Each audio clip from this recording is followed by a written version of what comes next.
Welcome to Retro Radio Rumble. I'm Nero, Jay Gravy in the house over here, aka Justin. and this is our very first little live stream kind of podcast format for the channel. I used to run a podcast kind of during COVID times. It was my COVID hobby to keep me occupied. And it was a lot of fun. I just did kind of similar format, just retro stuff to what I'm doing now, but talked about game design, how that game like what that game means to me, some like just whole like art, music, just everything about the game from how it was made to what it means to me. I did that with a different host at the time, but now we got the homie Jay Gravy Justin in here to do it with me, so he is equally as passionate on these retro games as I am. Um, but this is our first like live stream. I'm not a stranger to podcasting, but I am a stranger to live streaming a podcast. So if there's any like audio things or any like technical difficulties, please bear with us. Also, if anyone needs to come up or down, please let us know in chat. We love you. Um, but anyways, yeah. So thank you so much, Justin, for coming and doing this with me. How's your day? Oh man, it has been great. Thank goodness it is Friday. I mean it's been a week, but Always. dude, happy to get into it. Hopefully, I mean this is my relaxation time, you know what I mean? Just nerding out and just enjoying a good conversation, especially about a video game passion. So Yeah, most definitely. And we talk about this all the time off camera. So why not bring it to the camera, to the microphone, record it? Maybe other people will find it just as fun and interesting to kind of listen and chat around with us like we do. But so the first couple games we're gonna do, I'm kind of lining this up with my Twitch stream, the actual games I'm playing. So if you've been watching or if you follow me at all, you know of it. I just beat Super Metroid, and I'm still in the middle of a Pokemon Yellow playthrough. So we're going to start today with Super Metroid and then roll into Pokemon Yellow. We got a little organized format here that I like to follow, my kind of script, if you will, on what we talk about. Like I said, that kind of goes into game design, the art, the music, what it means to me, all that stuff. So we're gonna start off with Super Metroid. So, Super Metroid, incredible, incredible game for the Super Nintendo. I'll do a quick summary here. Here's like the copy paste summary, if you will. But Super Metroid is a critically acclaimed action adventure game developed by Nintendo for the Super Nintendo Entertainment System, released in 1994. The game follows intergalactic bounty hunter Samus Aran as she returns to the planet Zebes or Zebes. I don't know. People have different ways they say that. I think Zebes is first to mind, so I'm gonna keep with that one. But you say whatever you want. So Zebes to rescue a stolen Metroid larva from the sinister space pirates and their leader Ridley. Exploring a vast interconnected world, Samus acquires new weapons and abilities to overcome enemies and environmental obstacles. With its atmospheric storytelling, nonlinear exploration, and iconic music, Super Metroid is widely regarded as a masterpiece that helped define the Metroidvania genre. So that's a mouthful right there. Um, yeah, that kind of I guess that goes that sums it up. It's funny that they say Samus is a bounty hunter because she's not. Like I don't think she's like hunting bounties and bringing like she's like a headhunter or anything like that. If I remember correctly, when they were I don't know if it was during like the translation like segment of this when it was coming from Japan to America, but they saw Boba Fett from Star Wars and they thought they saw some similarities between Samus Aran, like the various suit and all that, and like the Mandalorian armor, and they're like, oh hmm. yeah, like she's one of those guys. Yeah, that's kind of exactly where my mind went when I hear bounty hunter. It's definitely like Mandalorian type stuff. Um, ambiguous figure under a mask, just kind of badass. You know what I mean? Hmm. Um, and kind almost like the same like face mask as well with like the slit and then the downward like Hmm. opening almost, or like close to uh Roman or Greek helmet. So Yeah, so I guess I see how they got those similarities, right? But the funny thing is, yeah, yeah, I don't think Samus has ever hunted a bounty. though they call her a bounty hunter. That's another thing. It's fun to say her because I mean, correct me if I'm wrong, but I don't remember too many video game heroines. Before Metroid. I mean, obviously Metroid came out on the Nintendo before this is the third iteration of Metroid. Um, but with the original one, I feel like people just see this like badass like video game character jumping around like Zebus because like three is also or sorry Metroid 1 also takes place on Zebus, and you don't know until the very end of the game when Samus takes her helmet off like that's a girl, and I'm sure that was like very shocking for the time. And even when we were growing up, like there wasn't a ton of video game heroines, so it's really cool to see like the representation and just like a super cool female video game protagonist. And I know Samus is female specifically because there's a lot of ties back to Alien, Ridley Scott's Alien in the Super Metroid Hmm. series. That was a huge inspiration for this whole game. So they wanted to have like a badass female protagonist, much like what's Ripley from the Alien series. Oh yeah. So it's cool to have like that representation at least this early on. Before now it's gotten a lot better. As a man, I'm not going to speak to women representation in video games, but I'd like to. I understand it's been a boys club, so it's just always like to see more of that kind of representation. Oh yeah, for sure. Following that the success of Alien and the just like the iconic performance of said movie just I mean speaks to just wonders about like what could potentially happen with this type of environment here. And they like I mean Ridley for instance is like a direct Hmm. connection. I mean not like Exactly. I mean, ripped you off know completely, which is fine. exactly. Which is fine. Yeah, but I totally agree with you. I absolutely love that they just there's no choice. You can't choose, male or female. It's just Samus. And Samus is just the badass. Like she just her stories in every game are so epic. I enjoy them all. And the sci-fi of it and the dark aesthetic of it is always just reels me in. Just like Alien, I mean, it's it's almost like a horror, but kind of not really. I mean, it's an amazing aspect of it. The writers did a really good job. No, I'm with you. Like that's it. Like you said, it's like almost a horror game. It's not exactly a horror game, but it is about as close as Nintendo got for a very long time, like as a Nintendo in-house produced. We'll get to the development here in a second, but as far as like an in-house produced Nintendo game, and this is pretty horrific. Like that cold open where it starts off and like there's dead scientists littering the ground. You know what I mean? Mm-hmm. And just like the eerie atmosphere, like it definitely like I would say I'd have trouble calling this a horror game, but it's like so horror adjacent for sure. Yeah, it's almost like a horror mystery to a sense where and there's tons of games that follow suit and all in movies as well where the character ends up in this area and there's no witnesses available to disclose what's happening in it. And so that's kind of like the adventure aspect is Samus goes in, sees the total destruction that happened after she received um the call to come back, a distress call.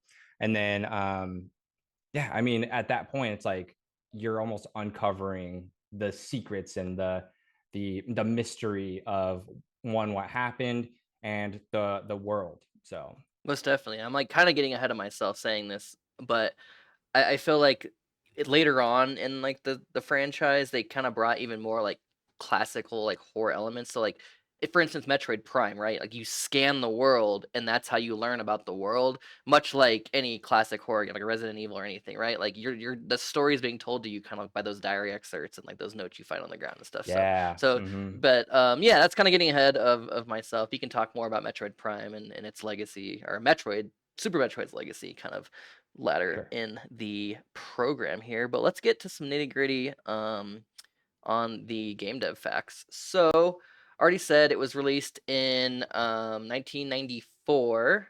So it looks like it released 1994 worldwide. So both Japan, North America, and PAL regions got it. So it looks like March in Japan, April in North America, July in PAL. So pretty close spread. They didn't have to wait a couple years to get that overseas or anything. And it was developed by the infamous Nintendo R&D 1, which was led by Gunpei Yokoi, who was kind of like a rock star at Nintendo. He invented the Game Boy. He invented a lot of that early hardware. Um, and R&D 1 was kind of the OG research and development group at Nintendo, before they split off and they had kind of, Shigeru Miyamoto came in, they kind of split off R&D groups and like multiple different factions. But anyways, Gunpei Yokoi leading R&D 1 were some like kind of the original Nintendo like developers, post Nintendo becoming like or post toy company Nintendo, like as at the dawning of video games. So this was led up by R&D 1, who also did the original Metroid, of course. And I actually learned this today, but Intelligent Systems also worked on this game. And Intelligent Systems is well known for the Fire Emblem series and like the Paper Mario games. So I didn't know they had any involvement in this, which is super cool because I'm a huge fan Oh, of those same. games, and those are all very different, right? Like those are all like RPG and like tactical RPG games, like so very different from Super Metroid. Speaks to their versatility and their just creationism. They're able to just mold to the project and make amazing products. Yeah, at that time, Intelligent was like much like HAL Labs for Nintendo, or like first party developers, right? Like it's not Nintendo, but basically it's Nintendo. If you work for Intelligent, you're basically a Nintendo developer. Same with like HAL Labs, a couple other. I'd say that's different than maybe you'd think of like Rareware at the time, which was like a third Mm, party developer. They mhm. weren't quite as in house. Nintendo obviously they worked very close with Nintendo specifically during the N64 era, which once again getting way ahead of ourselves and off topic here, um, but yeah, so that's cool. It's some fun facts there. But the game was obviously published by Nintendo, and then directed by Yoshihiro Sakamoto. And if I pronounce any of these names wrong, I apologize. Anyone who speaks Japanese or is Japanese, I apologize for perhaps butchering these names and things. If I do, I'm so sorry. Justin, you correct me if you see anything. Be like, actually, dude, you said that horribly wrong. Just call me out. I'm fine. I can take it. Sure. I, th- But I think Yoshio's fine. yeah, I think we did all right. But in the case where I do butcher it, Oh, but you yes, got it. so Yoshio Sakamoto is also a member of R&D 1, and his kind of biggest claim to fame is in fact the Metroid series. Is kind of like a key member in the development team. Which, by the way, the Metroid development team was like 10 to 15 people, right? Like very tiny. Oh, for It's sure. just always fun calling out these like teeny tiny itty bitty teams, like in an era where like video games are made by like teams of hundreds of people and they cost billions of dollars. Not billions, but Mm-hmm. you know what, millions of dollars, and like tons of people. And obviously indie games are going strong and those are small teams, but Oh, for sure. but I mean this was like quote unquote AAA gaming of the time, you know what I mean? Oh, for sure. And the game is huge. I mean, hours upon hours of just, of gameplay, a huge story, super deep as well. It's very impressive how they were able to come up with everything. I mean, the lore, the world, the characters, the bad guys, I mean, where they came from, different planets, why it is the way that it is. I mean, that's quite a feat for such a small team of people. Yeah. Most definitely.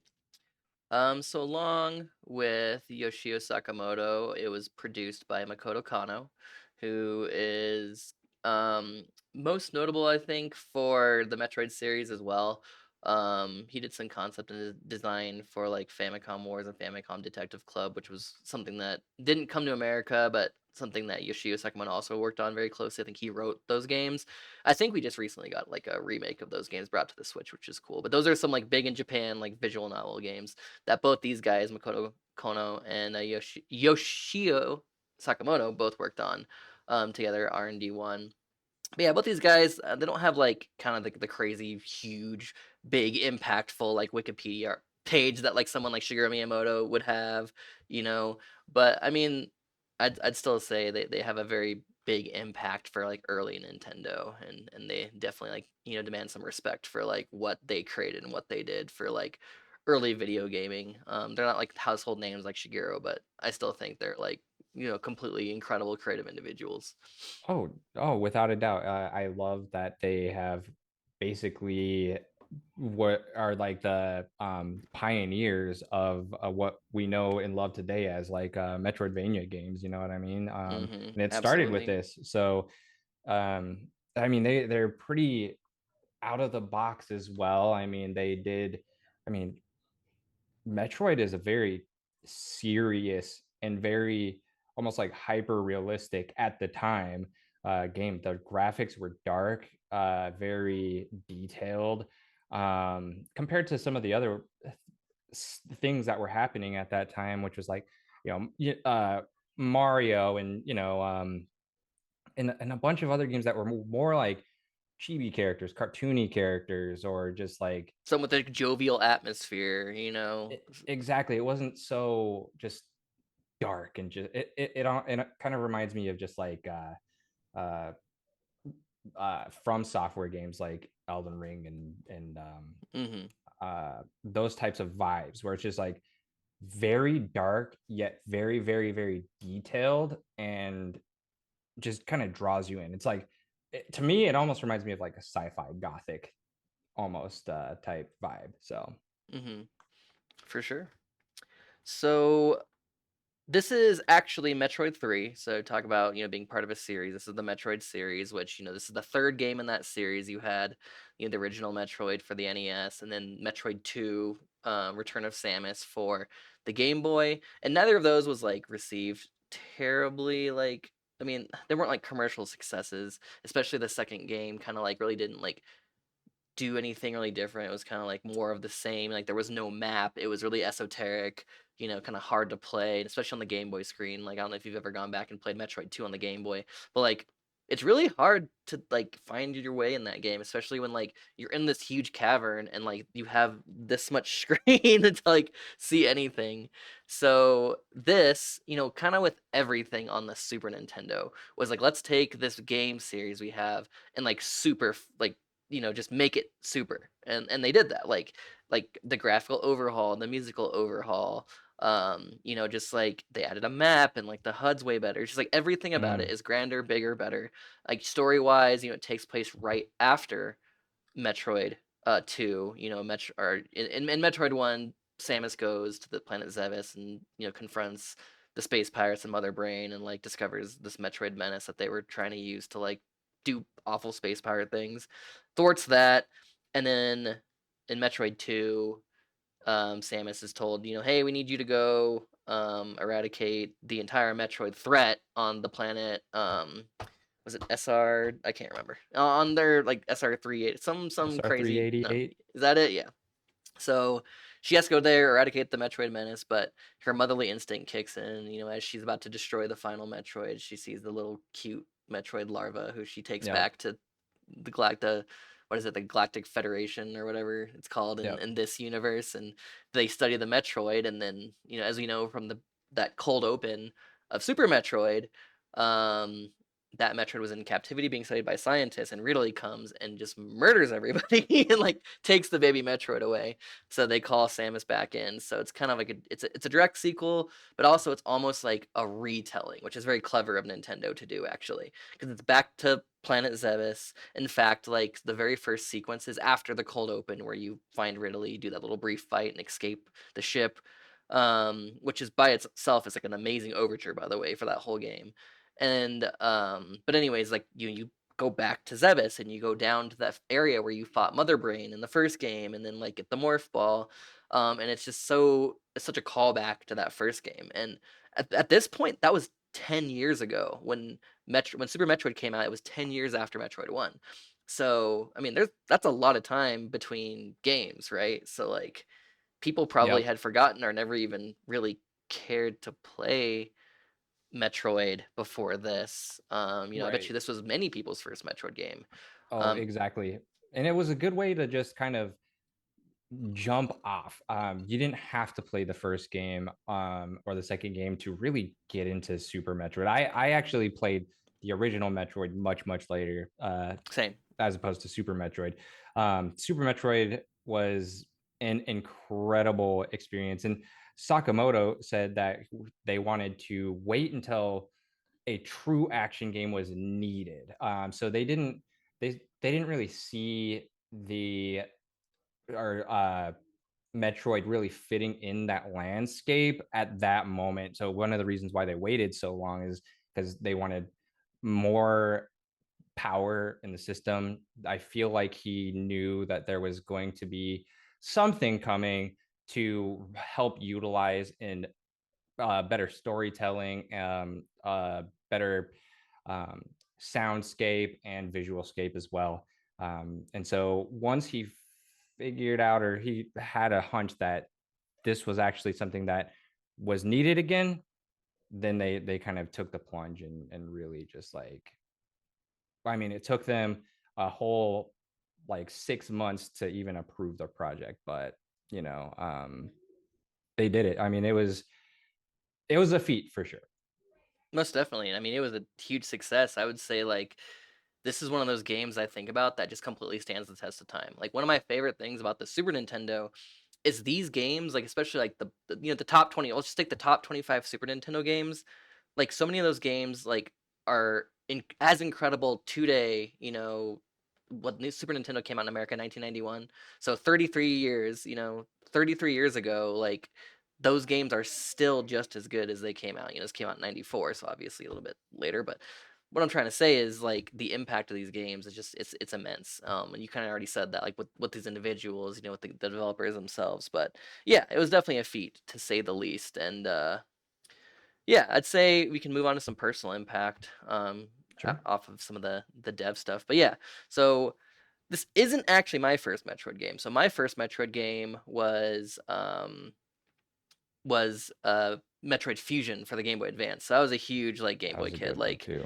like Game Boy and Super Nintendo. Like there's a reason why my Twitch stream is like pretty much Super Nintendo and Game Boy because it's like those are my favorites. That's what I grew up with. So obviously I had Game Boy, had Game Boy Color, had Game Boy Advance.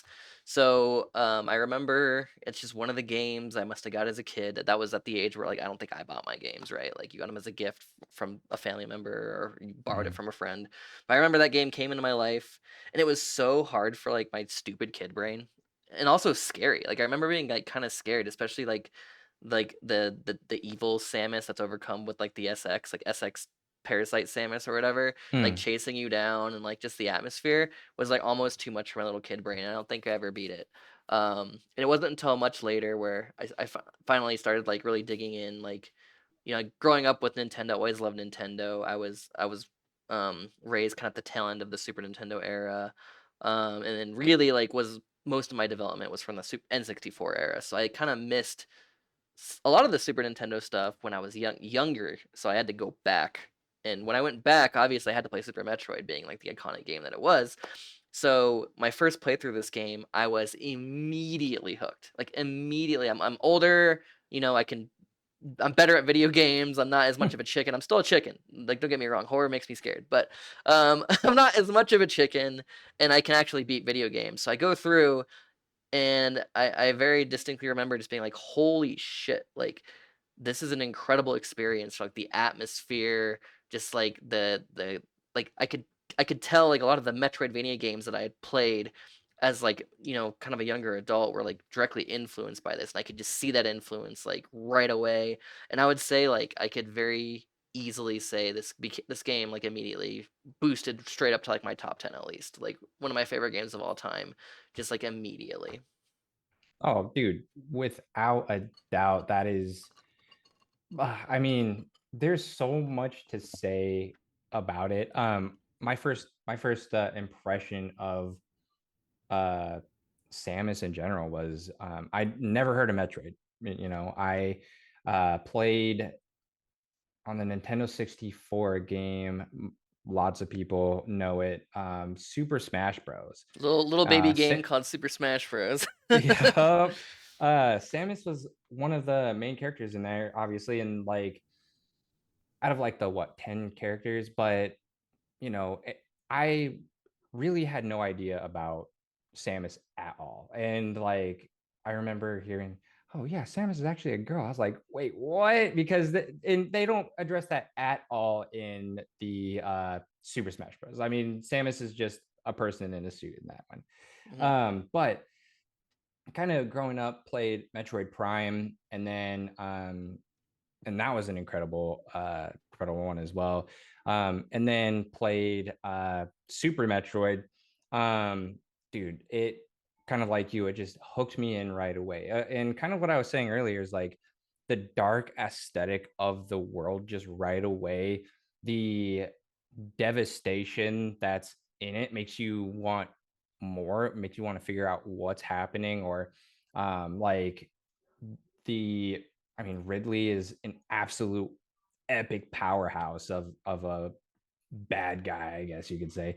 I mean, super iconic. I mean, Ridley, the um pterodactyl space pirate It's a guy, damn right? dinosaur. Like that's cool as hell, right? Yeah. And like you said it perfectly, man. Like the mystery of it like makes you want to dig deeper. Like they did such a good job like setting this story up and and like when I keep going back to that cold open, but like how good is that? Like when you show up and there's Ridley just being a menace and yeah, just yeah, the atmosphere making you want to dig deeper, all that. I think yeah, like I'm gonna keep repeating myself because of Oh, dude, for all this sure. stuff is yeah, it just makes me happy. But um, sweet. So let's see. Let's move on down our little list we got here of fun stuff to talk about. So let's move on to presentation. Kind of talk more in depth on presentation. So we've already talked a ton about the atmosphere, the vibe, the graphics, but um, I obviously just recently replayed this game for the stream, and like you could go watch the VOD, and there's like so many times where I just stop. I'm like, holy crap, this game looks amazing. Like still to Mm. this day, it's just like I love pixel art, especially like the 16-bit era of pixel art Oh yeah. because it's just yeah, it's just such an incredible look. Like it's iconic, and I love. I think I'm one of those people where I really do believe like constraints breed creativity, right? Like Rails guidelines kind of help you like be as creative as you can with the limited amount of space that you have, which is why another reason why I love retro games because they don't have like endless amounts of like computational power.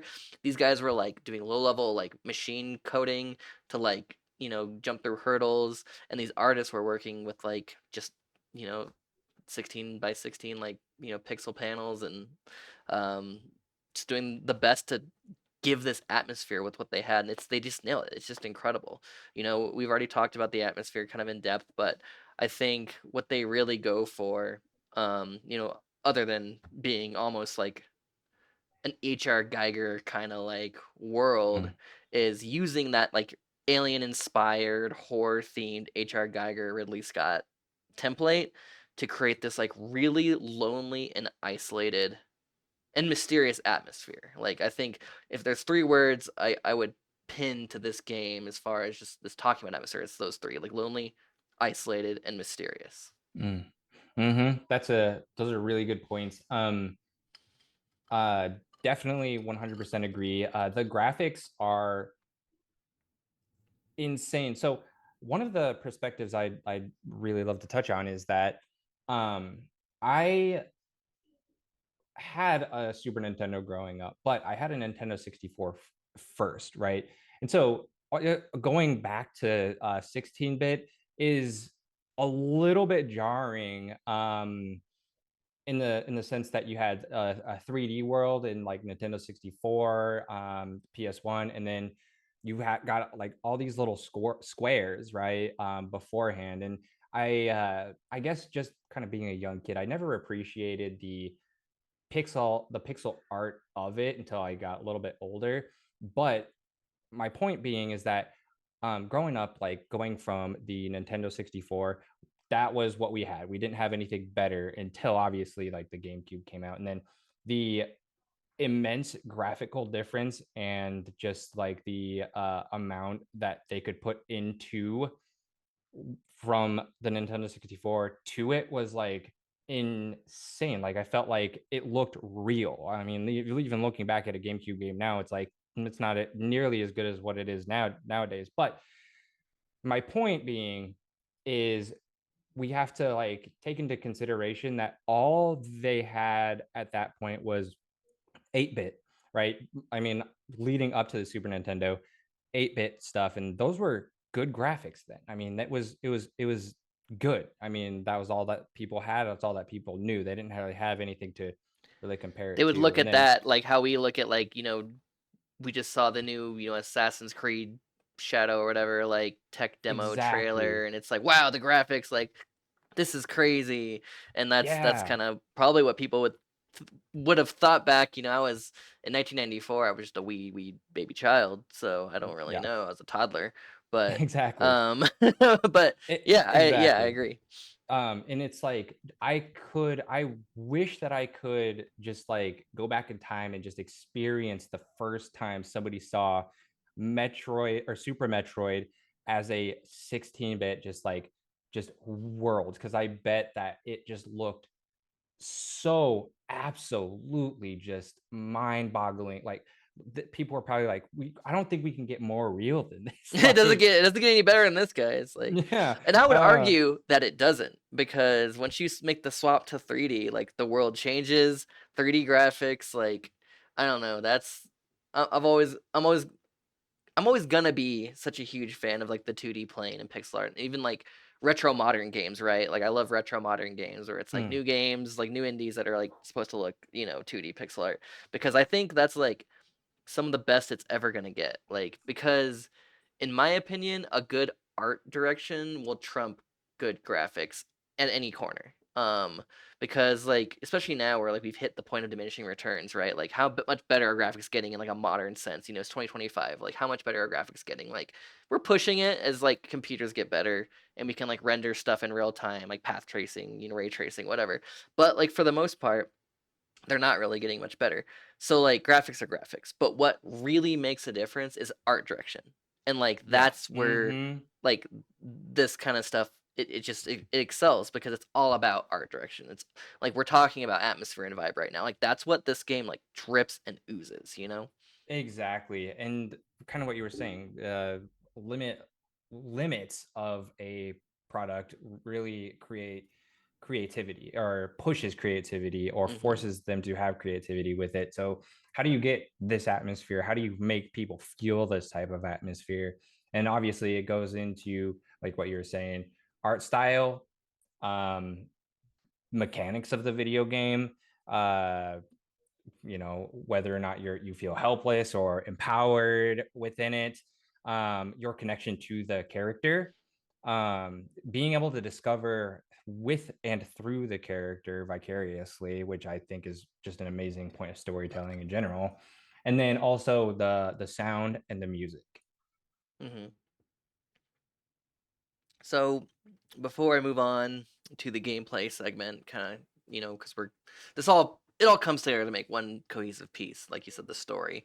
Um, just wanted to go back to like, and we've already touched on it briefly, but how dark this game is. Like how just like you start the game up and it's just like that pitch black, little bit of blue glow of the lab. You see the Metroid in the pod, and just like literal dead bodies litter the floor. Like Mm. that just didn't happen like in Nintendo games that I can remember. I played a ton of NES when I was a kid. Um and I've gone back through a lot of the Nintendo catalog, and like aside from some like weirdo one-off like horror games, like for like a Nintendo published game, like you didn't see stuff that dark.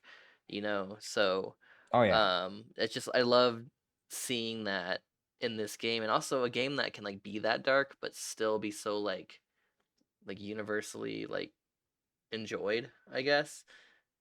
Oh, for sure. Yeah. And it's it's one of those that, like, in the dark atmospherical aspect of things, like in all the other games you had, well, not all of them, but a good amount of games, there's always like safe havens, safe spots where there's NPCs that you can talk to, or like there was no bad guys, or there was nothing to get you, and there was like happy go lucky music. But I don't recall a single point in Super Metroid where I felt that there was any type of safe haven, except for like maybe a safe room, right? But Hmm. which gave you almost like a in from software games, like a bonfire feel, where you go there and you can save there, and you felt safe to be able to uh decease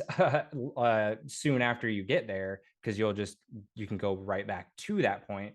But there's no just like area where you can talk to like npcs, like there's friendly faces that are like, oh well, here's I can help you, or like a shopkeeper, like, oh, here's potions, or what have you. It's very all within the adventure, and I think that's one of the things that I really respect about their storytelling, is that it didn't need a good guy versus bad guy esque like atmosphere to each area of the game. It's all just very, very dark. Yeah, there are a lot of parallels. Like honestly, as someone who is such a huge FromSoft fan and like really loves all like the Dark Souls games, Elden Ring and Bloodborne, I haven't drawn a ton of those like parallels until now. Especially like thinking back to like being so incredibly lost in Super Metroid, be like, man, I really hope I can find like a save room soon because like if I die or like if I like if something happens and I just have to bounce out, like I really want to be safe.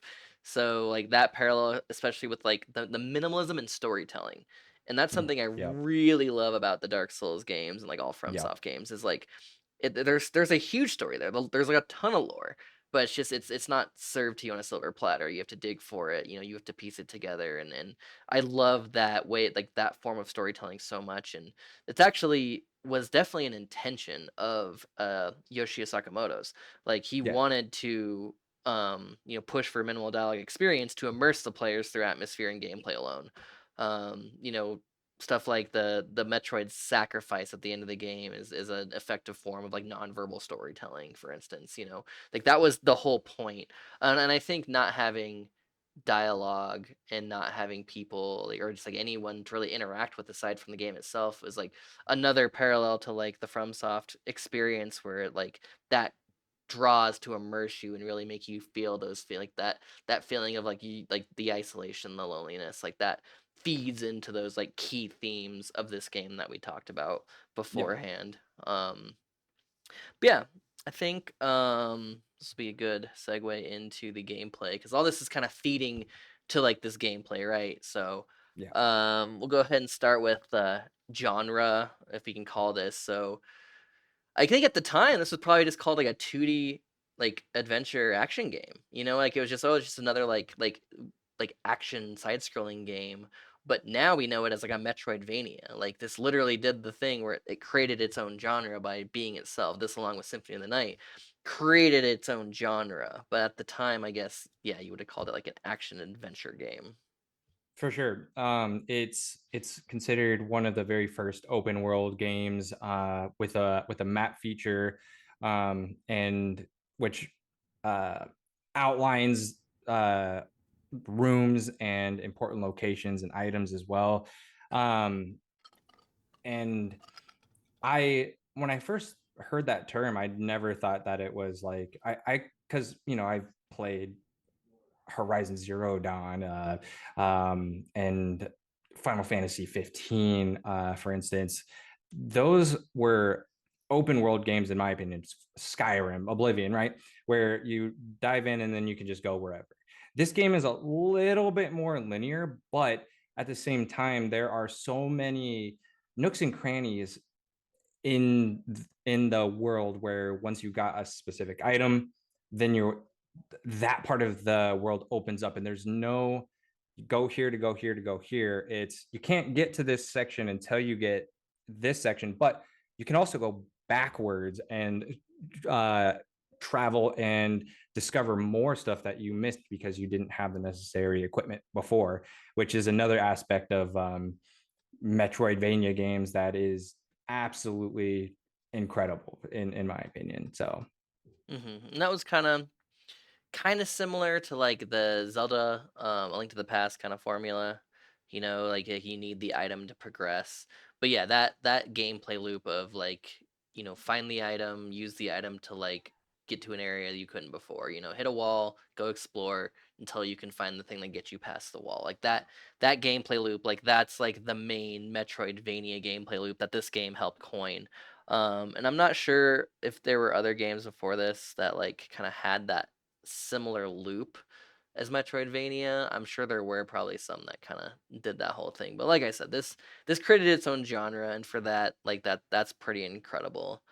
Um, That but one and this one in Castlevania, I think, kind of around the same time, kind of were doing very, very similar things, and then people like to mash them together as one genre because of like the similarities in action and adventure scheme of things. mhm. But talking about controls, like the way this game like controls and feels, like for one, just like on a really like just like talking about the controls, you can actually remap the controller in the options at the beginning of this game, which not enough games let you do at this time, and that's incredible. Because how many times you play a game and you just like don't gel with the control scheme at all, and you feel like you're fighting the Mm, controls, and sometimes. Like in a game like maybe Armored Core, like you're fighting the controls on purpose, right? It's supposed to feel heavy, but this game, like, I mean, I don't want it. I don't want to fight the controls on this game, so that's really really nice. But aside from that customization, I feel like this game is very easy to like interface with, right? And like that's kind of by its nature of being like a 2D like platforming like adventure game kind of still at its core, right? Like you got jump, you got shoot. Like we've been jumping and shooting since Mega Man, the original, jump and shoot mm, man. So this one you got a few more things you can do. Like I really appreciate that you can hit the shoulder buttons to, aim up diagonally or down diagonally. That's very mm-hmm, nice. Um you can change between. I found the most awkward thing is like switching your like weapons between like missiles, bombs, and like the grapple hook, and then you can press select to like go or whatever you map that to go back to your main blaster, and you can charge the blaster. But those controls are all like pretty easy to get, other than the kind of like the learning curve of like I gotta press like A 3 times to go to like power bomb or go to like super missiles, and then I always find myself like wasting a crap ton of missiles with in mm, this game just because the controls take a little bit of getting used to from that point. But for the most part, it's pretty intuitive. But one thing I wanted to talk about that I really appreciate about this game, from a gameplay perspective and from a control perspective, is there's so much like advanced tech, right? Like you can wall jump. Like there's like the whole mm, like shine spark thing, or like what's the morph ball technique people do where they can get the morph ball to go as fast as they want. Like I can't remember what that tech's called. But anyways, there's so much like weird advanced tech that you can do in this game. And some of it's by design, right? Like some of it, like in that there's portions of the game where you meet those little animal friends and they'll teach you how to wall jump, and you can use those techniques. Like I don't know if you ever actually really need to, like you have to use. I think there's one point you have to use a wall jump, but there's so many of these like techniques that are like difficult to do and like mm, not required, that you can use to like elevate your play, right? Like this game's a huge speedrunning game because of like all that tech. And like for one, I mean it's a game you can beat in 8 hours, and also like there's a timer and you're like rewarded by how quickly you beat it. So like this game like just like leads itself to speedrunning, and all that advanced tech just like makes it really fun to watch people speedrun. mm, Um and just all the stuff you could do that the game never even wants to tell you about. Like they never once want to tell you about all this cool stuff. Like I think the only time you ever see that crazy shine spark move, which is where you like get your speed boost, get the shine spark like energy going, and then I can't remember if you plant a bomb or what, but you like blow your suit up and you can see like this little light ball cocoon thing that Samus is in. You can see that the female form mm. inside of it. But like they show that in the demo roll at the beginning of the game before you like press start, and like never again do you ever see that. So I just love all of that weird, just like secret stuff that leads to like sequence breaking, right? Like if you can wall jump, you can break sequences, you can get certain items before other items. And that's one thing Metroid's always really leaned into. I don't think they like intended this tech to be used for sequence breaks in this game, but like fast forwarding to like Metroid Dread, like they have sequence breaks like that you're like they designed in. Like if you get, I can't remember what it is, if you get the bombs before fighting um Kraid in Metroid Dread, like there's a secret way to like kill Kraid from Metroid Dread, which is super cool. And they leaned into it because they know like the community loves this for Metroid, and I think this game kind of has the first iteration of that for the series, which I really appreciate for sure. Hmm. For sure. The controls are great in my opinion. I loved kind of what you said was the when you press the button, the shoulder button, you can go up and down, which going back to the Mega Man comparison is a direct like evolution of that because Mega Man it was like maybe you like up and down, but mostly just left and right and jumping while hitting the fire button left and right, which is this one has so much more that you can do with it. And I like the kind of going back to the uh survival horror aspect of things that you have a limited version or amount of ammo of certain ammo, so like the missiles or the super bombs or what have you, and so you could use those for bosses and stuff. But do you really want to? What if there's something later on that you need those for, or what if there's a heavier boss afterwards? It's like you had to get very, very strategic with it, which I absolutely love in all games. Is developing your own play style. There's not just one way you can play through it, um, and it's almost just like does your play style limit or have leverage towards like the next boss, which I feel is always so fun. um and I mean the uh swinging aspects of the game, the wall jumping, uh the rolling is super cool as well. All the different techie stuff, and then I also loved the aspect of building your character almost like an RPG where it's not like level based, but you go find certain things and you can level up your Yeah, you're character seeing essentially. tangible growth, like Yeah. very explicit tangible growth by like, and not only that, but you see your character get stronger. Like when you get new suits, like Samus's suit Hmm. grows, it changes colors, it gets better. The different blasters actually like do something, like shoot through walls or freeze enemies. There's so much tangible growth that I really appreciate. Exactly. Exactly. The X-ray scope is awesome aspect of things because there's secrets that you And may total may optional, not see. and like some of these items are completely optional. You don't even Yeah. have to like, you like. I don't know how many are required and how many are optional. I'd need to go and see like how many you could beat the game with. I mean, sure, with sequence breaking, you could beat the game without like half of them. But like, if you just follow the complete intended course, like how much do you miss out on? How much do you need? But I think that also kind of leads in like this game's like accessibility and difficulty. Like, there's no difficulty levels for this game. There's no lives, right? But like, I feel like this game perfectly balances like the experience. Like, I'd consider myself like good at games, but I'm by no means like I'm not speed running. I'm not like doing crazy stuff. But like, I feel like adequately challenged. I think there's only like one part of this game that ever gets frustrating to me. It's every single time I get to Meridia, I'm like, I'm lost as hell. Like, I have no clue where I am right now, and like I just have to fart around for like an hour before I'm like, oh, okay, I figured it out now. But other than like the occasional, like I'm super freaking lost and I don't know what I'm doing. Like, I feel like the game is very accessible. um and like you said, you can elevate your play if you want by like the crazy tech, or you could just kind of like get lost and immerse yourself in this world. Yeah, one thing or two things that I super love about old style games compared to games nowadays is that, and not all games nowadays, and obviously not all games back then either, but this one specifically, there wasn't any just intro where it's like, this is how you do this. You have to get through this tutorial to make it past it. It's just like, here's the world, just muck around and see what can happen, and you develop these skills on your own, and it creates like a sense of community as well when you figure something out and you have a buddy that's playing it. I mean, this was like before everybody was just on the internet all the time, before smartphones obviously. I mean, there were aspects of it where you could talk about it, and there was like tribal knowledge within this, and then it just like grew. There's like rumors and stuff. You can do certain things as well, which is another aspect I like about it. But the second thing is that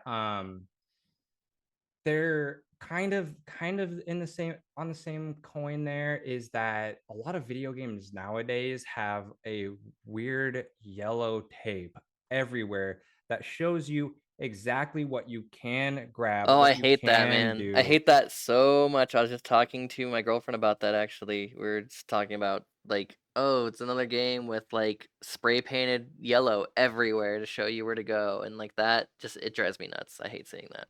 Right. And sometimes it definitely helps with certain aspects of a game, especially if the game is absolutely massive and, you know, you can spend thousands of hours getting lost. But for games like Super Metroid, they didn't have those training wheels basically, and it really just allowed you to either make or break your experience. Like you could either get through it or you could be completely lost, and that's about it. Maybe And revisit that it at later. that But point, like I would say, like the game's not for you, right? Like if you don't like being lost or backtracking, like this isn't the game for you. But if yeah, you enjoy like exploration and just like finding secrets and like this art, if you're not curious about what's around every corner, like this, I don't think like Super Metroid is the game for you for sure. Like exactly. I think you would learn pretty quickly. Like if that's a frustrating experience or sounds like a frustrating experience, then maybe like don't play Metroidvanias. But obviously, they're very popular games for a reason. A lot of people do love that gameplay loop, and I think everything in the gameplay, like this is all these things like the gameplay, the vibe, the atmosphere, they're all supposed to tie in to like make the whole cohesive experience. And I think like the whole package of Super Metroid is perfect. Like the gameplay perfectly suits the theme of like loneliness and mystery, you know. For sure. No, absolutely. Absolutely. That's well said. That's all I gotta say. Well said, Tim. For sure. So the let's see, a section for goals. I guess the main goal, what the beating the game, right? You beat all four main bosses, face off against Mother Brain. That's pretty straightforward. It's kind of like a callback to the first one. I think there was less bosses in the first one. There's also a lot more side bosses in this game. So other than the four main bosses, which was like Kraid, Ridley, Fantoon, and then Dragon. Is that who it is? Dragon, the guy with the weird little green boogery looking guy, like babies that you kill. I think that's his Hmm. name. But other than that, you have a couple like optional bosses to fight. Like one of my all-time favorite bosses, who has the most like metal death of all time, is Crocomire. So, you go down into Norfair and like you're just plopping around and you see like this like weird red crocodile looking dude plop out of the like wall and come at you. Um and after you Oh, kill him, epic. like you shoot him with missiles and you back him up to like the acid, the end of the land where like the acid begins, and you dunk his ass into the acid pit, and he like comes up and his skin melts off his like skeleton, which is like insane. And then they do the iconic jump scare, right? Like, after you kill him, like you don't get any of like the power ups or anything like that. So you're like, well, what's going on? You gotta go explore, and you go to like the far left wall, and like that bastard just like plops out of the wall just to scare you one last time before crumbling into a heap of bones. And it's just like that's iconic. Like that, like talk about like the game just like doing everything to like cement its position, right? Like that's horrific, for one, like, but yeah, just I don't know Makes it that memorable though, right? very, very memorable. But so many sequences like that in this game, in the gameplay, that like are so memorable. So the Crocomire fight, like obviously the callback to Mother Brain, like fighting Mother Brain again, having the grown Metroid at the end come over and like, you spent like the last part of the game fighting space pirates and Metroids, and this massive Metroid comes over and like kills the guy you were fighting, and then like sucks all the life out of you until you have like 1 HP left, and it's like, oh mama, it's my mama, and like saves you. It's like, oh wait, you're good, you're cool. So like that moment, and then how it helps you face off against Mother Brain. You get the super laser, and then my god, it's like the escape sequence at the end. Oh, Like every Metroid I think since has had that escape sequence where you have like 2 minutes to get back, and it's like plenty of time, but still you're always like, oh shit, oh shit, oh shit, oh shit. As you're like running through, you miss the jump on the tiny platform 15 times because you're under duress. Oh Um, yeah. Mm-hmm. but I just Yeah. love like there's just so many iconic moments like that throughout throughout the game. Oh, for sure.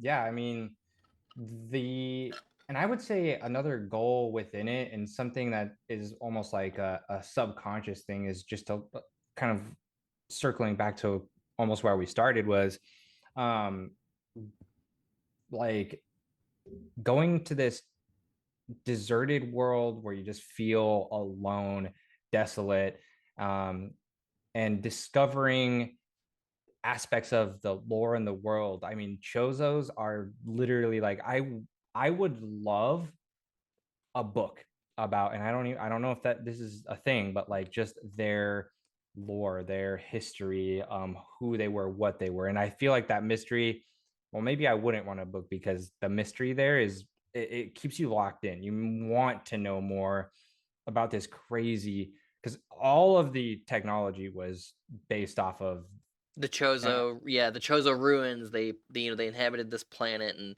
Samus somehow has this tech, and we didn't even learn half like a lot of like Samus backstory until Metroid Dread, which came out a couple years ago. So yeah, Samus was very, has been ambiguous and pretty much still is. You know what I mean? I mean, there's like, I think they did that on purpose so that you could just like,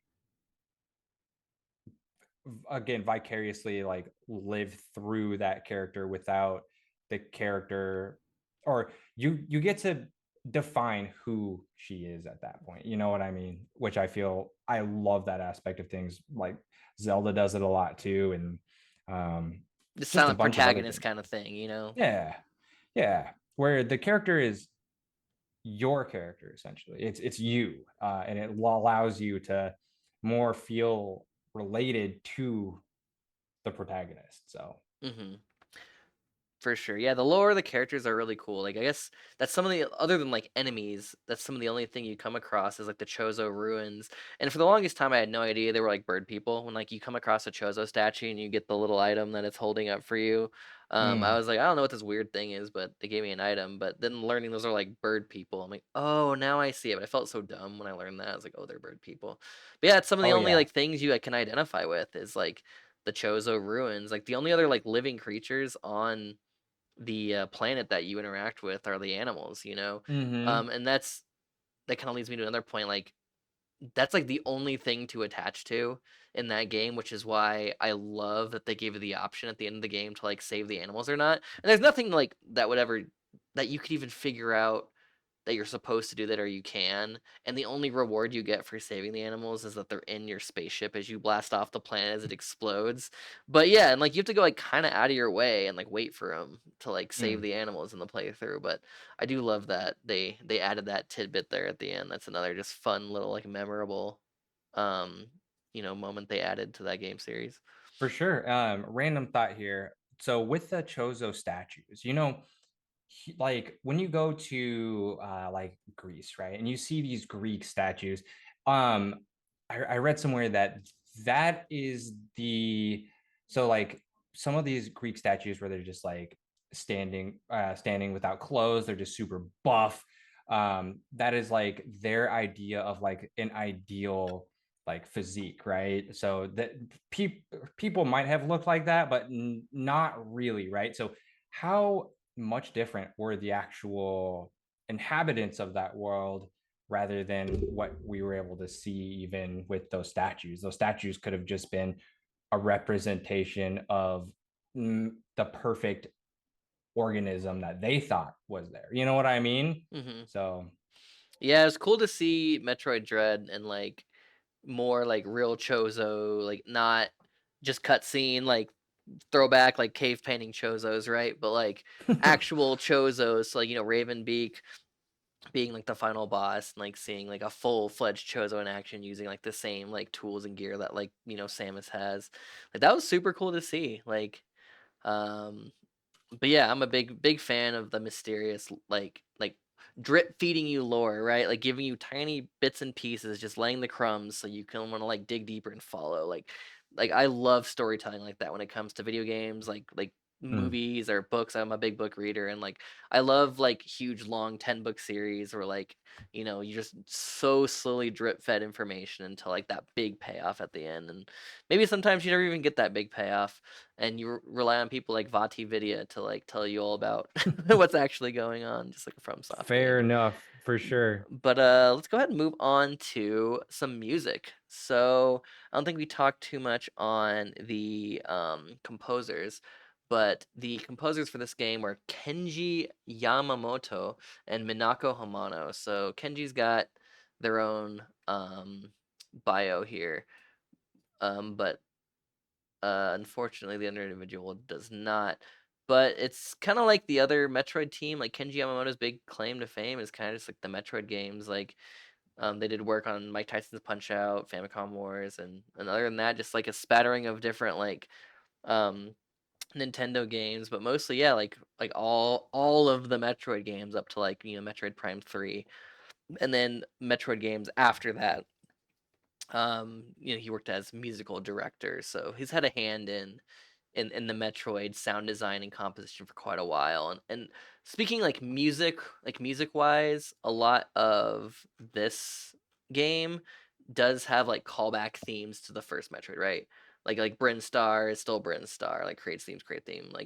Um but those like reimaginings are incredible. He had this Super Nintendo now, which has 8 sample channels as opposed to the 3 PSD channels that like an NES had, and like a noise circuit. So you could do so much more with music and atmosphere. And he really like drilled that home. Like just the beginning little like sequence, just like the blips, that the little synth, like the kind of like the shriek you hear at the very beginning, like Ridley, and like how he sounds, and just the ominous drones and the tones. Like Mm. aside from just like the updated tracks, like the actual sound design is so peak. Like we've just talked about atmosphere and vibe this whole time. Like this game is like the poster child for that. But like the music's such a huge part of that, and it Mm. suits it so perfectly. Um, I just feel like the entire time I'm playing this game, like I'm sitting there like bobbing my head, like as I'm moving through like the different places, like Norfair to Brinstar to Criteria. I'm just like, holy crap, this is a fucking bop. Like this rules. Like the entire Oh, for soundtrack, sure. like is just incredible and fun to listen to. Like I listen to a lot of like math rock bands do like covers of like old Nintendo music because it's fun to watch like dudes tap on guitars. They like make this music happen, and I always hear really cool covers of Brinstar because that song is like so iconic. And I just love the music this dude made for Metroid and then Super Metroid, Mm. and then on top of all that amazing music, like just the sound design to make everything feel lonely and eerie and weird and ominous is perfect. Like this is just masterclass on how to make something feel like you want it to feel, using both like the art, the graphics, and like the sound design. Oh, without a doubt. That's one of the things I love about all sound design. Well, most sound design and music design for video games is that if done right, it can fill the blank spaces of the picture, right? So Hmm. it allows you to feel so much more. If there was no music in it, there it would just be kind of just flat. And I mean, it also allows you to the music empowers you as well. When you find something, Oh, so yeah, and so kind of, perfect. Yeah, I love jingles like that. yeah, just slows down a little bit, and then it goes boom, boom, and you just know you found something epic. Like you found something that's going to help you on your journey. And I mean, it's it sets the tone. I mean, you right when you walk into an ecosystem in Super Metroid, it allows you to immerse yourself further.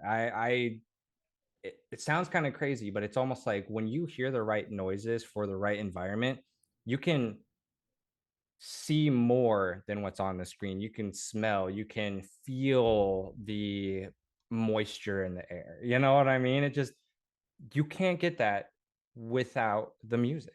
That's all there is to it. They just put certain tones, certain aspects, certain it's very like classical, right? Hmm.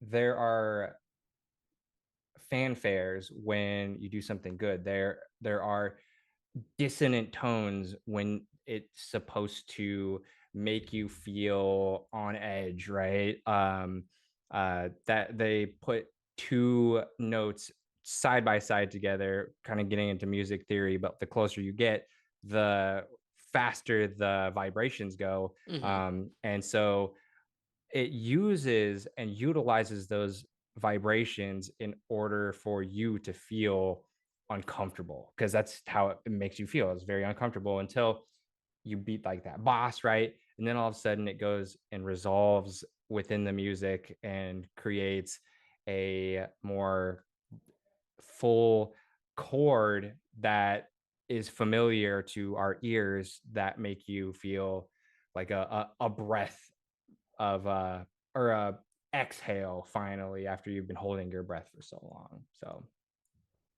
For sure. I think we may be biased being two individuals who've played, music their whole lives, but I think this is a topic that we both feel very passionately about, and they nail it here for sure. It's kind of interesting that these composers haven't done a ton more with Nintendo. Obviously, they're not up there with Koji Kondo. I feel like that's kind of a theme. Like this team, right? Like they're not up there with like the Shigeru Miyamoto and like the Koji Kondo of like for what they do for the game design. But I feel like their impact is no less for that. Like they still deserve to be remembered for like this incredible work that they've done. oh, for sure. I mean, that guy is still going strong. He just helped or he was the main music producer of the Metroid Prime remastered, which Hmm. just released. So I mean, He's this still guy's working. Yeah. yeah, he's I mean, definitely more Metroid than anything, but I mean, and Donkey Kong Country Returns. I mean, those are some incredible, things to put on your plate. So, I Yeah. mean, he's good. He's really, really, really good at what he Yes. does. Amazing. Yeah. I'm very envious at people who can do like full scores and compositions. Like I love writing songs, I love playing guitar, but to like have the brain to be able to kind of understand the whole scope of something like that with sound design is unfortunately a bit beyond me. Same. And this guy is literally has written hundreds of things in the matter of just years, and so he's just constant. And the thing I like about it is he's consistent as well. So Most definitely. So, we have one last section here to go over for Super Metroid. So moving on to kind of like a rating, personal rating, legacy impact, maybe some comparisons. So we've already kind of talked about legacy throughout this podcast, but I mean, kind of hard not to, it's right? hard not to when you think about like it creating its own genre. And it's crazy to think like this game, like the Metroid series has never done that well commercially, but people still love it. Like Mm, people like the Metroid Prime 4 memes, right? Like people loved Metroid Prime. I guess maybe it wasn't until Metroid Prime where Metroid really got became like a beloved like game, but I mean, I talk about this, and then this is still considered one of like the top 25 best Super Nintendo games. But mm, just like at the time, it wasn't like the most commercially successful series. This game helped a lot with that. Um, but it's just this game has it left such an undeniable mark on all of gaming. Like when you can mm, create your own genre of like video game that like people are still making like years and years later. I mean, like that's such a huge impact. You know what I mean? So like we talked about mm, that along with Symphony of the Night. Um, and not to mention, like, the impact this game has had on, like, the speedrunning community and the ROM hack community. Like, we talked about all that tech and what you can do to, like, really push this game. Like, you can beat it in average, 6 to 8 hours, but, like, people have taken this game and ran with it, no pun Hmm. intended, but yeah, just it's created its own crazy speedrunning communities, like all these ROM hacks. Like one of the ROM hacks I like to watch a lot is the randomizer ROM hacks with it's the mix mash between A Link to the Past and Super Metroid randomizer that people do, where you have to beat both games in one run, and like What? you'll randomly. Have you not seen that? If you haven't, you No. you need to go watch these. So like people will do ROM hacks of both Super Metroid and Link to the Past, and like different items from both games are scattered throughout both games, and you have to jump between both games to like complete the entire package. It's incredible. You should like watch some speedruns of that. It'll blow you away. Like you'll be like, I'm never going to dedicate this much of my time to anything in my life, but those people do, and I love them for it. Um, Yeah, yeah, 100%. It's insane how deep people can get within the codes, and just how they can manipulate the game to do some weird stuff. Like, just like going from point A to point B, pressing A, B, left, right, up, down, and then all of a sudden you're through the wall into the six sections over. You know what I mean? mhm. But dude, the legacy of this game is like, dude, it's insane. It really is. A lot of people don't know some games that are directly inspired by Super Metroid, for instance. A lot of people think that uh, uh, Jedi Fallen Order, or that series, is a like Dark Souls, or a Souls like game, right? However, just based off of the gameplay and how you get these items, you get power ups, the way that it's set up is actually more of a Metroidvania game in general. And it's just really lit the way for so many different types of games. I mean, one game that I absolutely love is Hollow Knight. That game is exactly like these games right here. You got to get a power to go to these other sections, and then you can go back. You can um, adventure. There's secrets that you need. The bosses are super hard. Different ways of playing, upgrades, everything like that. I mean, it really just speaks for itself. I mean, Metroidvania literally is the genre of the game. Yeah, I So, think Hollow Knight's like peak of the genre. I mean, I think my favorite Metroidvanias are Metroid games. Like I still go back and replay this game and Metroid Dread, Metroid Prime. Like this is peak like Metroidvania to me. But Hollow Knight is like they took the formula and they just refined it, especially taking like, the little bit of influence from like modern games and like the Dark Souls influence. Like that's like mhm, peak. Like, talking a bit about like, comparisons like in games that are similar. Like there's so many games that were so directly influenced from this, like every Metroidvania, but very specifically like Hollow Knight or like Axiom Verge, which is another very like H.R. Geiger kind of art style indie Metroidvania, and then the obvious like Symphony of the Night, which oddly enough, Symphony of the Night was more inspired by Legend of Zelda than it was Metroid. Go figure.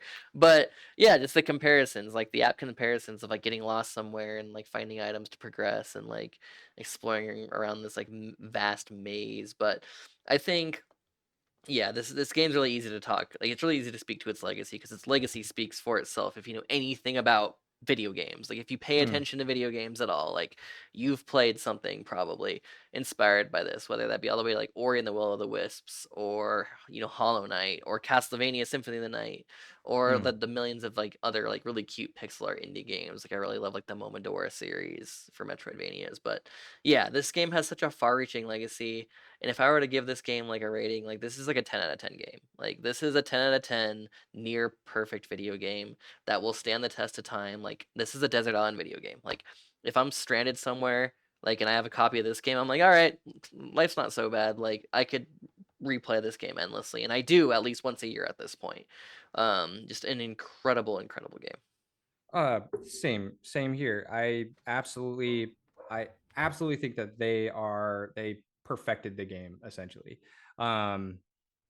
There's very I can't even think of any off the top of my head things that I didn't like about the game even. And I feel just like it's so sorry if you're hearing a dog in the Oh, that's so background. good. I'm surprised mine hasn't popped off at all during this. But it is so it set the bar for how a game should look and feel, especially with those dark intonations. um there's I don't think any game around that time period even comes close to the mastery of said game. So No, I'm with you. And like it obviously was successful because we got after this, it took them a while, but we got, Metroid Fusion, Metroid Zero Mission, which is a remake of one. We got the Prime series. And the Prime series is incredible. Like they took that mm, game to a 3D plane and like my God, and the remake we got, like so incredible. I don't want to get too far ahead and start talking about GameCube games, but just speaking to the legacy, like this is still a series going very strong. We got the 2D Metroid Dread, which like was a game they announced forever ago, and then they sat on it, and then just like in true Nintendo fashion, which is like, hey, guess what? Metroid Dread's alive 20 years later. Cool. And then we're finally getting some footage of Metroid Prime 4. So like this series is going strong. It'll mhm, never be quite like the poster child that like Legend of Zelda or like the Super Mario franchises will be. Like I don't think it hits that, unfortunately. I don't think it's quite as like dead as like Star Fox, and for as like far as like big mm, Nintendo franchises. But I think this one's like a healthy in a healthy like positive place where it has like a good fan base. People love it. And it's definitely like it's a beloved, it's a beloved series, and I for one I'm like a huge Metroid fan and everything it's ever done. Um, but with that, I think unless you have anything final to say about Super Metroid, we can close out this very first episode of the Retro Radio Rumble. dude, I feel good about it, man. I don't have anything to add, but I really appreciate um the whole experience, to be honest. So Yeah, no, it's awesome being able to sit here and chat video games with you. Well, I initially said we're gonna do maybe 2 games per episode, but after seeing how long this one went, I think I'll probably, for the sake of our own selves and for the sake of the viewers, we'll probably keep these 1 game episodes then because I'm realizing Jay Gravy and I have a lot of things to say about these games. I think we're both very into these games and we have a lot to say. So I feel like I could start Pokemon Yellow right now, but then we'd be doing this for like 3+ hours. And I know it's a Friday night. We got stuff going on. So well, actually, I apologize for anyone who is maybe looking forward to the long haul. But what we'll do is we'll just schedule these out as 1 game at a time. And as far as a cadence, I'm not quite sure yet. We'll have to work with me and Justin. We'll have to work with kind of our schedules and see what works. But if you want to do a monthly or a biweekly or just depending on what our schedules, maybe it's even more casual than that. We just go with when we can go. But either way, we'll try to get something to you guys on a semi-regular basis. We'll probably keep it 1 game at a time. Thank you for everyone for who like came in to watch the Twitch stream and to sit here and hang with us. I will be putting these episodes up on YouTube, and then I'll be producing them a little bit. I'll be throwing the audio into some in with some kind of more podcasty format stuff. I'll put pre-roll, mid-roll, post-roll stuff, and I'll actually have this up on the podcasting distribution platform, so you may listen on Spotify or Overcast or whatever other platform you like. So please look forward to more content. And as always, if you enjoy this, like please follow us. Please, check out my Instagram, check out Justin's Instagram, Jay Garvey Music. We both are active on there trying to do cool video gamey stuff as well as music stuff. And drop a comment. Like, if you think we're both stupid and our opinions are really dumb, like, argue with us. Like, I love to argue. Like, please argue in the comments. Like, I'll start. Like, I don't have a filter. I'll just keep going.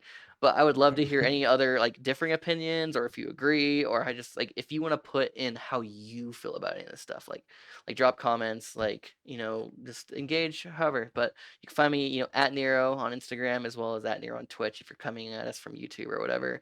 And we got Justin over here at J Gravy Music on Instagram. So thank you all so very much. Thank you very much, Justin, for chatting with me, and we will catch you all next time. thank you. Peace.